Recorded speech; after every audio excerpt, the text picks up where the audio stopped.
ভেনেজুয়েলায় মার্কিন হামলার প্রতিবাদে আজ উত্তাল বিশ্ব। একটি দেশের সার্বভৌমত্বে আগ্রাসনের প্রতিবাদে রাস্তায় নেমেছে সাধারণ মানুষ।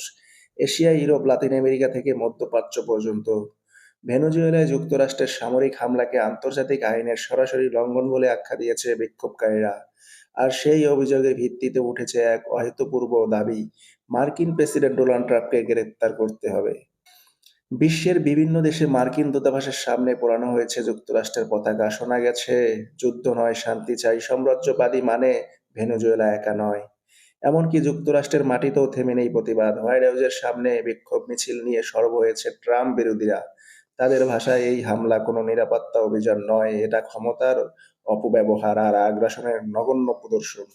বিশেষজ্ঞরা বলছেন, যদি শক্তিশালী দেশগুলো নিজেদের ইচ্ছামতো অন্য দেশের সরকারকে হামলা চালায়, তবে আন্তর্জাতিক আইন হয়ে যাবে শুধুমাত্র কাগজের নিয়ম, যার বাস্তবে কোনো মূল্য নেই।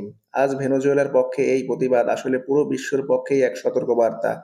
আগ্রাসনের বিরুদ্ধে নীরবতা মানেই অন্যায়ের পক্ষে দাঁড়ানো। বিশ্ব তাই প্রশ্ন করছে, আইন কি সবার জন্য সমান? যুদ্ধ অপরাধের দায় কি কেবল দুর্বলদের, নাকি শক্তিশালীদের জন্য সবই বৈধ?